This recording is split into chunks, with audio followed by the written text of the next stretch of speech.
Matthew on the move. Pray for us! A deadly hurricane plows through the Caribbean. The U.S. prepares for the worst.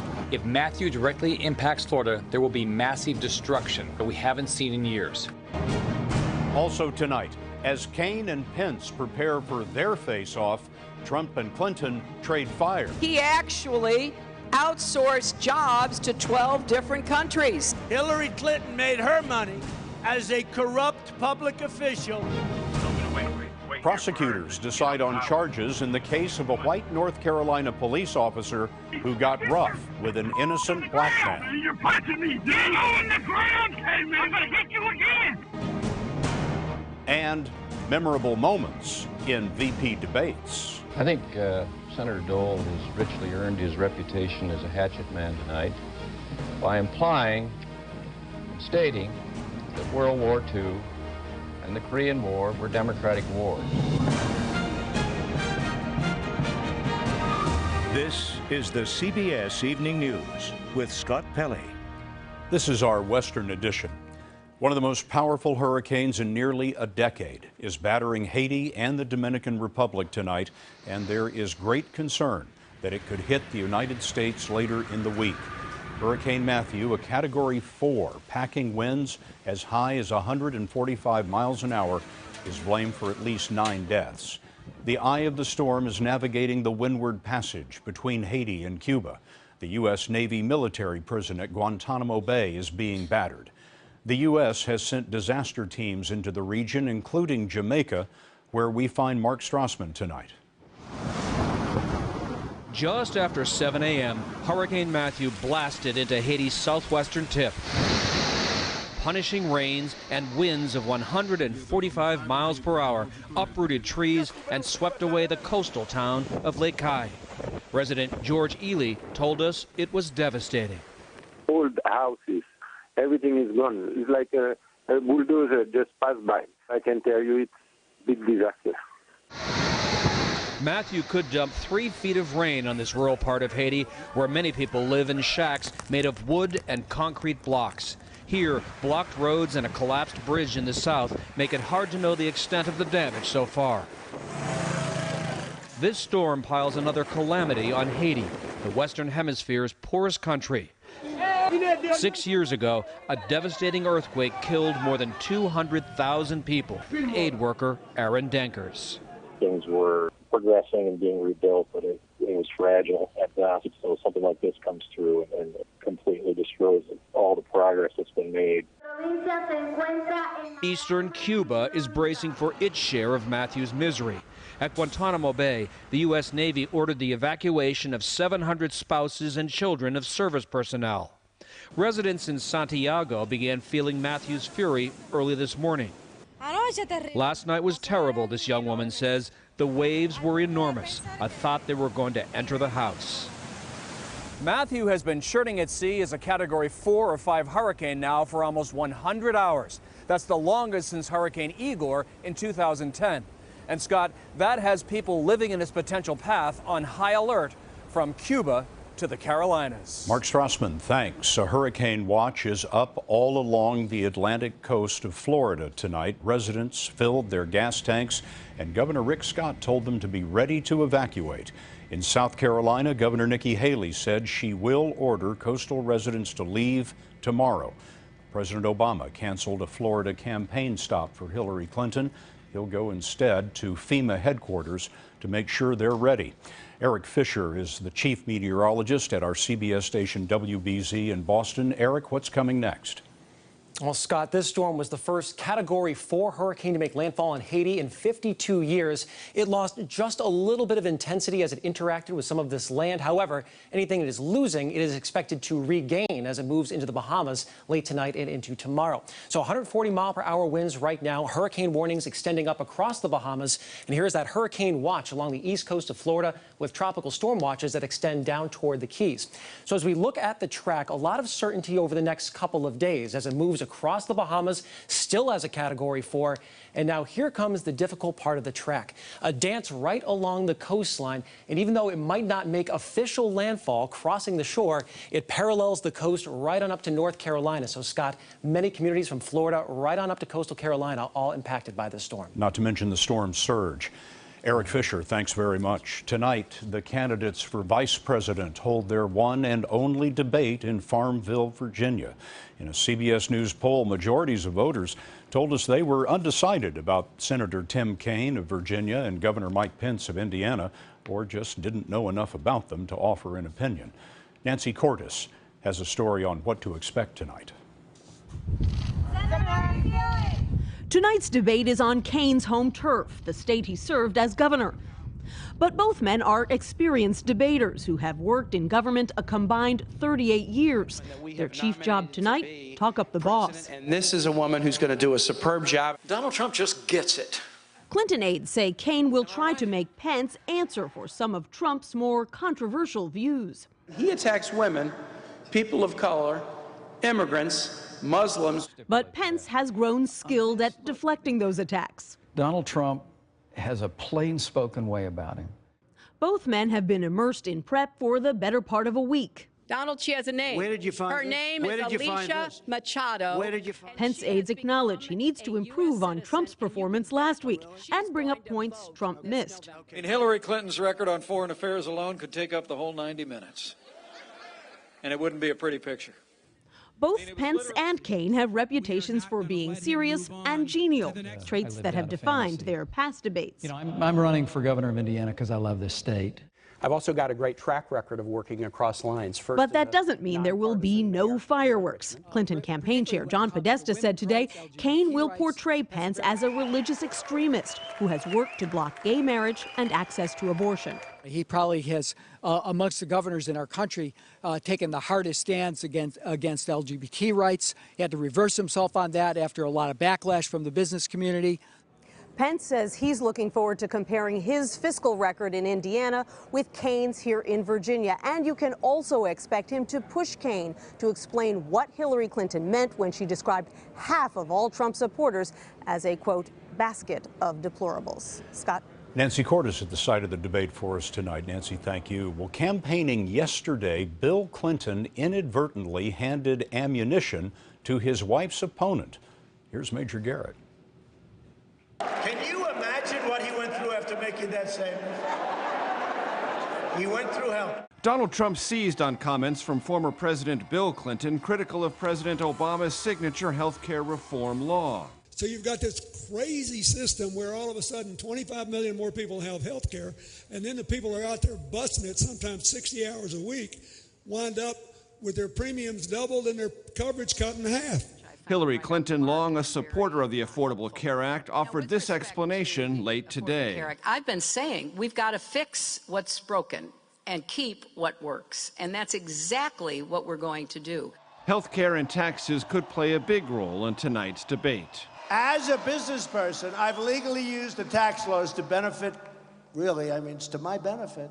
Indiana Governor Mike Pence will have to deflect Trump's 1995 business loss of nearly $916 million, a legal but outsized deduction that may have allowed him to avoid income taxes for years. Tax expert Alan Cole. A net operating loss is a very normal tax provision. 1.2 million Americans take it every year. But the amount taken by Donald Trump is very not normal. And in fact, it may have represented about 2% of all net operating losses taken in 1995. Today in Pennsylvania, Clinton pounced on Trump's losses. Who loses money running a casino besides Donald Trump?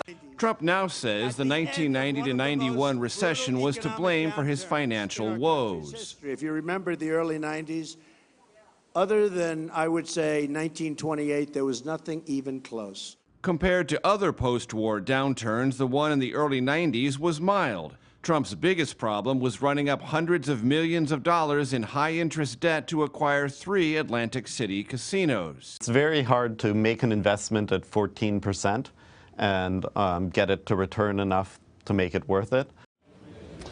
The running mates, Pence and Kaine, drive a fraction of the social media conversation Trump and Clinton do. Scott, Trump will try to remedy that tonight by live tweeting the debate. Major Garrett, thanks. Also in Farmville tonight is John Dickerson, our CBS News political director and, of course, the anchor of Face the Nation. John, this is probably the largest audience either man has ever appeared before. What do they need to do tonight?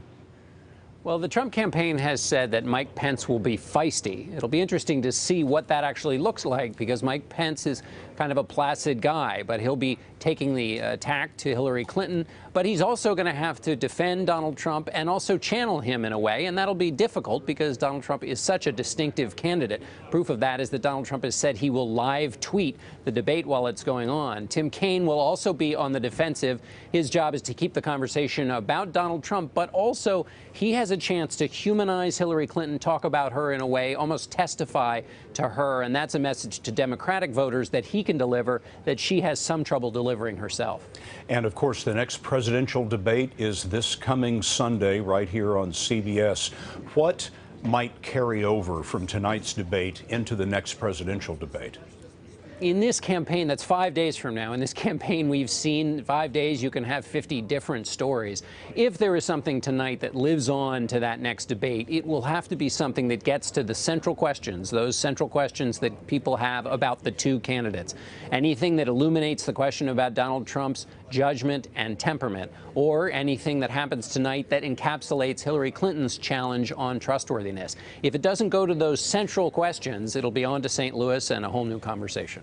John Dickerson will be watching Face the Nation on Sunday. Thank you, John. CBS News live coverage of the debate begins at 9 Eastern Time tonight, 8 Central, 6 in the West. The moderator will be my colleague Elaine Quijano of our streaming news service, CBSN.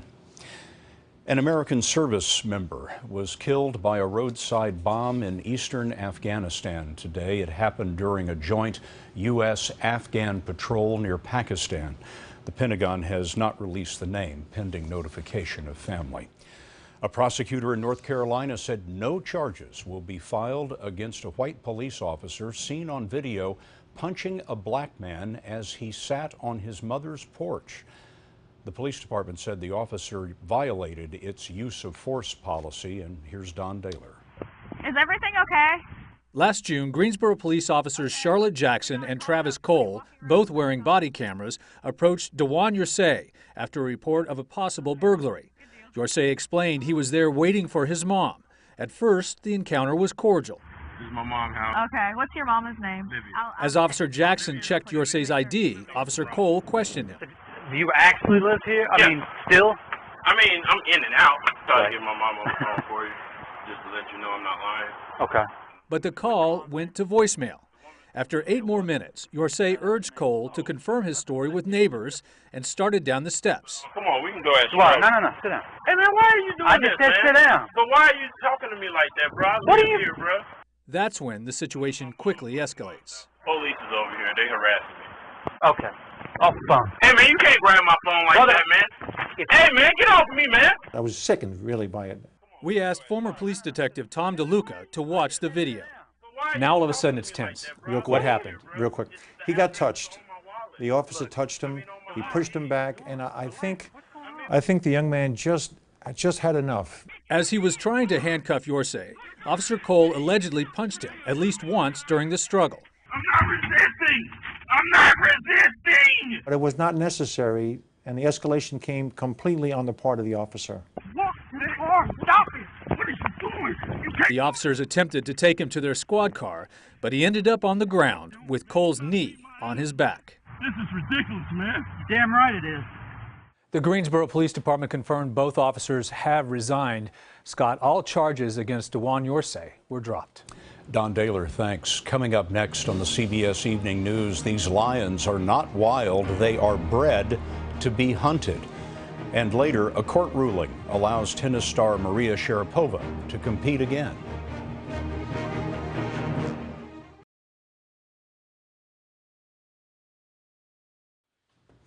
Big game is big business in South Africa, so the country is rejecting efforts to ban the practice of canned lion hunting.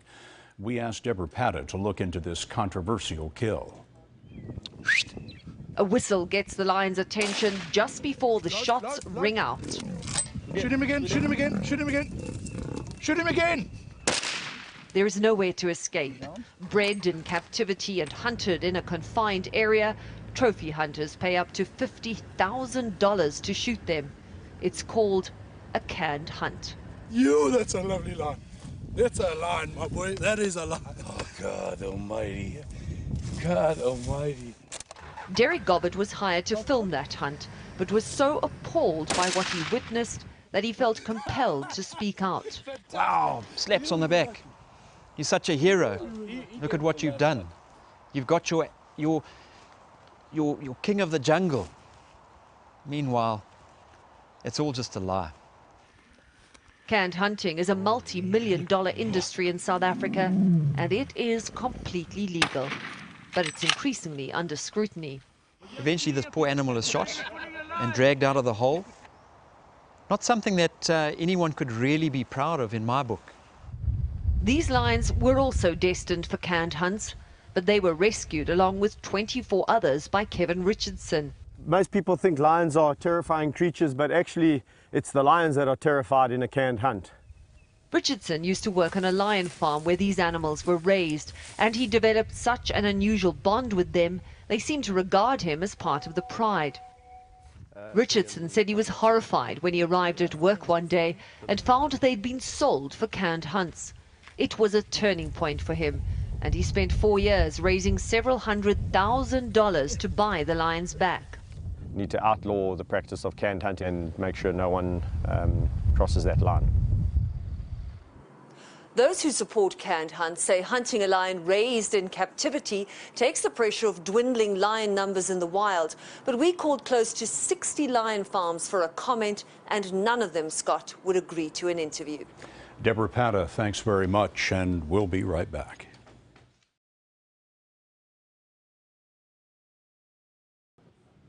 Five-time Grand Slam champion Maria Sharapova is set to return as soon as April.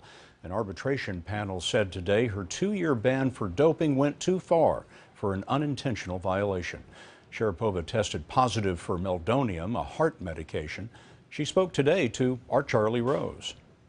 When I received the email back in March, I was so shocked in the first place because I was taking a substance that was completely legal for 10 years. That a doctor had recommended for me after so many different medical tests. And all of a sudden, I'm sitting in my bedroom, I get an email from the ITF saying I had this violation. And it was, I just thought, how could I have not known this? There were so many ways I could have known, and I did not. This kind of absence, if it had been 2 years or 4 years, could have had an incredible impact on your career. It could have been over. Absolutely. My career was never going to end this way. Never. From the first day I got that letter, that was when I started my comeback. You can see more of the interview tonight on Charlie's PBS show, and tomorrow, don't miss it, on CBS This Morning. Next, the most famous debate question ever asked by a candidate. Who am I?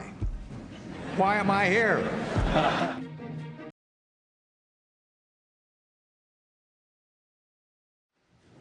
Just once, the vice presidential debate got a bigger audience than the presidential bouts. It was 2008 with Sarah Palin and Joe Biden. But often it is this undercard that creates the most memorable moments. Chip Reed remembers. I have as much experience in the Congress as Jack Kennedy did when he sought the presidency. Senator, I served with Jack Kennedy. I knew Jack Kennedy. Jack Kennedy was a friend of mine. Senator, you're no Jack Kennedy. That put down by Senator Lloyd Bentsen in 1988 was one of the most memorable in vice presidential debate history. But Senator Dan Quayle got the last laugh. He and George H.W. Bush won the election. 4 years earlier, Bush was on the receiving end with Congresswoman Geraldine Ferraro, the first woman to be a vice presidential candidate. But let me help you with the difference, Ms. Ferraro, between Iran and the embassy in Lebanon. I almost resent, Vice President Bush, your patronizing attitude that you have to teach me about foreign policy. A big moment for her, but she and Walter Mondale lost. John Sides, who teaches political science at George Washington University, says a VP debate is unlikely to change the course of a campaign, and it's important for the candidates to know their place, especially this year. Tim Kaine certainly does not want to overshadow Hillary Clinton, even if he could. And on the other side, I just don't think there's anybody that could overshadow Donald Trump as their vice presidential nominee. And there are some other do's and don'ts. Do smile and use first name. Hey, can I call you Joe? Do try to sound like a regular Joe. With all due respect, that's a bunch of malarkey. But don't introduce yourself like third-party candidate Admiral James Stockdale did in 1992. Who am I? Why am I here? Because the audience is likely thinking the same thing. Chip Reed, CBS News, Washington. And that's the Western edition of the CBS Evening News for tonight. We'll be back right at the top of the hour with CBS News live coverage of the debate. See you in a minute.